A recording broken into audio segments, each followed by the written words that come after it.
So hello and welcome to the New Gig podcast. I'm your host, Glen Hodgson, and today I'm delighted to be joined by the co-founder and COO of the red hot insurance and fintech company Cachet. It's Kalle Palling. How are you doing, Kalle? Yeah, I'm doing great. How are you? I'm doing very well.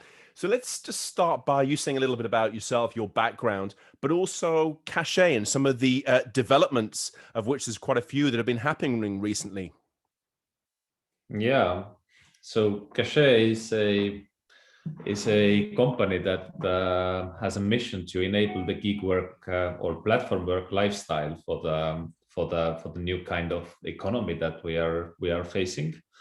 And just recently, there came out a study in Estonia that showed that up to let's say 56,000 workers in Estonia have participated in that kind of economy, and 4% of the workforce will see it as their main income. So it's pretty much already that the workers are doing in that space, and we see it growing rapidly. Excellent. So big growth and big developments at the moment. And let's say a little bit more about sort of your background as well, how you got into the platform gig economy, and where things started, basically, Kalle. So my background goes to public sector and politics. So I was 12 years a member of Estonian Parliament and dealt a lot with digitalization issues and also the new economy and new opportunities issues on the parliament level. And I saw that the platform economy is broken for the platform worker. And as I had plans to leave politics anyway, and I had already had some good, let's say, lunches and coffees with my current co-founder, Hedi, we felt that we had some sort of, let's say, link from her data perspective and my future of work and platform work perspective and experience, and that's why we started Cachet. And 2019, I left politics and focusing 100% of making another great Estonian startup, and probably one of the few parliamentarians who have left politics after re-elections to fund a startup. So quite interesting. Yeah, well, it's a great background, and also changing things up, disrupting politics as well as disrupting the world of fintech and insurance as well. So I think these are great developments, Kalle, and I think sort of all testament to the fact that you can use your skills, expertise, and background and focus this and channel this towards the private sector. Yeah, indeed. It's definitely useful experience to currently participate in these discussions, but on the other side of the table. And what one of my good friends said when I decided to leave politics, he said that come on, it's another great opportunity, and you can make the world better so much faster in the private sector. So I think it's a great way of looking at these things. And I mean, if we're looking now at the sort of the financial services sector and the insurance sector, can you say a little bit about the sort of the changes that are undergoing at the moment? Because these are kind of sectors that we've seen over a long period of time, seen as being a bit sort of old-fashioned, kind of quite slow to change. Slow to adapt to the realities of the world of work and the platform and gig worker and their specific needs. So can you say a little bit about that, Kalle? yeah, what we see and what's different from what it was before is that the platform workers really like to maximize their income, and to achieve that they are multi-apping, so to say. So basically, if you imagine a driver, so there is no Uber driver anymore or Bolt driver anymore, there is app taxi driver who has maybe 2 to 3 applications opened at the same time, and they'll take the one which is the closest and gives them more, let's say, the best revenue for them for this each ride.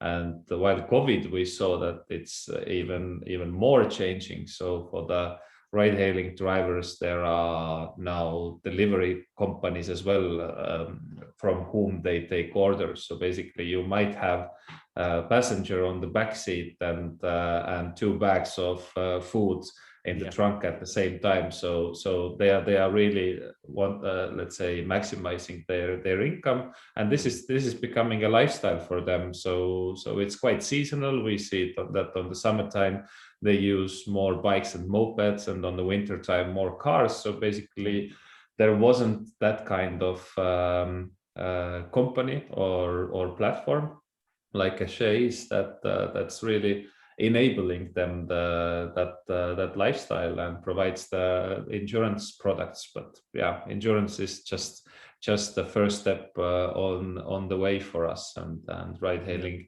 in the ride hailing market, we succeeded really fast, and currently moving to another verticals, because we really believe that once you are a platform worker at one platform, you are looking for other opportunities as well, and at the same time use shared assets on the streets, for example, shared cars, shared bikes, scooters. So all of these products need their proper insurance products. And as you ask, what's changed in the industry, we believe that there is a lot of change, because the asset-based and one workplace or workspace kind of, let's say, insurance thinking doesn't fit to this picture at all. So it becomes normal in few years. Definitely, it's already a norm, but it's becoming more normal that the income is coming from many different sources and using many platforms to earn that. Yeah, and this is a big change that we see happening. But of course, the traditional players have been very slow to, if not realize this, then certainly to capitalize on this and offer products and services that actually meet the needs of platform and gig workers. I wouldn't say that they haven't realized that. I guess that they have realized it pretty well, but it's probably pretty hard to imagine one insurance company insuring all the competing platforms. So there must be some trustee layer between the platforms and the insurance companies, so that the competition can still be successful. And that's why we founded Cachet, and that's where the Cachet comes in to enable this multi-apping and not overlapping the insurance, because another big word in the insurance space is this embedded insurance, which is basically you are insuring it during the process, but we see that there might be quite a lot of overlapping in the process. Basically, you'll get your policy from Uber drives, from Bolt drives. So, but we have this one dual usage policy which covers your private rights and your ride-hailing rights. So it's somewhat different, and we feel that the risk is calculated much better there, which is good for the insurance providers, and it's much cheaper for the customer, for the driver, which is good for them, and that's why they love us. Absolutely. And one of the big issues we talk about in the platform and gig sector is this issue of trust, being able to build trust both from the consumer side, but also with the companies and the individuals working in the platform and gig economy. And it seems to me that this element of insurance has been the bit that's been missing, that is something that can really help to raise this level of trust and actually provide some of the safety nets and the backups that have been missing previously.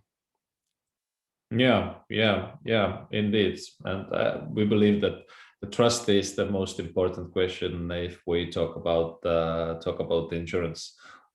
One friend of ours said that let's say insurance is something that you compare with dentist. So you have to buy it, you have to go there, but actually you don't want to do that, and it's pretty expensive. So we are currently, let's say, changing the user experience by making the process something like that that you would love to come back and suggest it to your friends and family as well. Yeah, absolutely. And I think that this is also something that is going to sort of bring the platform economy out of the kind of, I wouldn't say the shadows, but something that's seen as being a bit niche and a bit aside from the traditional and the general economy through these insurance guarantees and safety nets, that this becomes something more mainstream, both in terms of consumers who use the services, but also individuals who turn to the platforms and the gig freelancing lifestyle as a valid and a valuable career and lifestyle choice. Absolutely. I mean, we have faced all these things that we did think will come much later that they came during COVID, actually. So many of the things appeared during this, let's say, global pandemic, and we really saw the need of a flexible additional income earning opportunities, and luckily the demand was on the other side as well at the same time. For example, in the delivery services, in the package delivery services, where the, let's say, internet marketing and then, let's say, the consuming of different goods were changing. The habits of consuming different goods and services changed so much, so that it really showed that, whoa, this platform work is really fitting to the piece. Yeah, absolutely. And I agree with you as well on the sort of the COVID piece as well. This has accelerated trends that were already happening and really brought into focus some of the changes and some of the practical as well as the policy elements which need to be looked at and which need to be addressed properly. Yeah, exactly. And yeah, and it's at the same time, let's say, the wake-up call as well, that, whoa, you can earn in a much, let's say, nicer way in some cases than you did before. So you can choose where do you work and how do you work, depending on the weather, depending on the season, depending on the, let's say, overall situation. And of course, it doesn't fit to everybody, we know, but the segment is already quite remarkable, who have already chosen this kind of opportunity.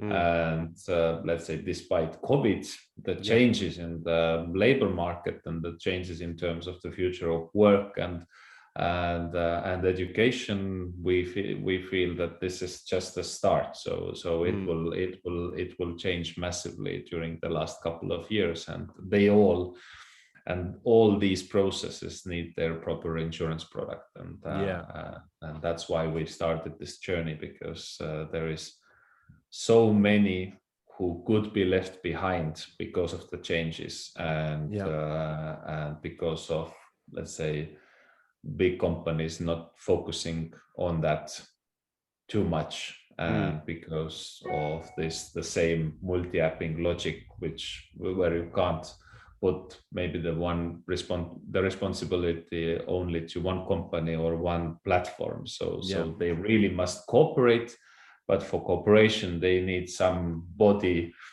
in the center around the person. And Cachet from day one has had this, let's say, person-centric approach, where we actually make this economy work for the worker, not so much for the platforms. But if the workers are happy, then the platforms are even happier. So. And do you think as well that now that people, it's remote working from home has become kind of normal, where it was still kind of frowned upon a little bit in the pre-COVID times, that people have got this sort of this feeling and this taste for flexibility and choice, and this is kind of moving people more towards a sort of a platform, flexible way of working. Yeah, exactly. And I guess that the working from home has shown quite clearly that that how boring this could be if you have to work from home and only for one company. So Yeah. so in that sense, it could be some sort of, let's say, flexibility for even for that kind of workers. But yeah, I mean, I wouldn't, let's say, underline too much of this working from home thing, because Right.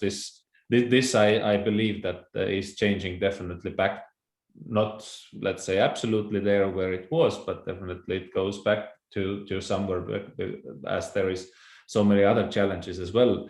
But still, the flexibility fact stays. So people would like to have different things in their life. So Yeah, absolutely. And what would you say, Kalle, are the big challenges that are facing the platform economy? You know, if I can ask you to get out your crystal ball and look towards the future, and you know, now and the next sort of months and years coming up, what's what sort of the challenges which need to be faced and need to be addressed that you're seeing coming up?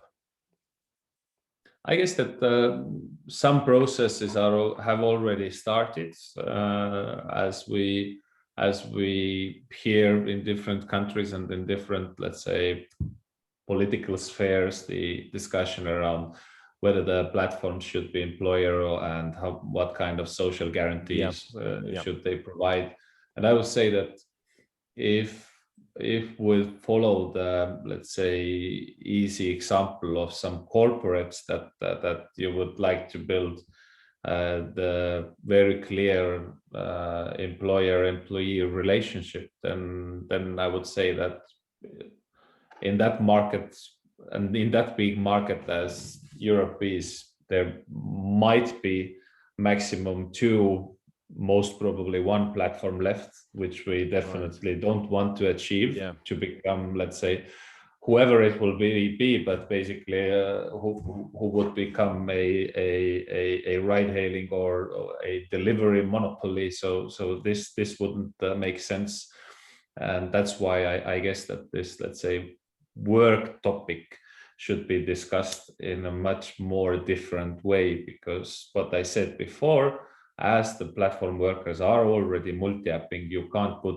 all the responsibility to one platform. Yeah. But what we could do is to push them more for cooperation and also data exchange, so that basically you, Glen, work 2 hours at Deliveroo, 3 hours at Wolt, then doing some rides at Bolt as well. But by the end of the day, all the platforms think that, oh, this guy is working only for 2 hours, but and reporting that for the whoever regulator it might be. But Yeah. basically, we would gather this information together, like we already do in terms of insurance.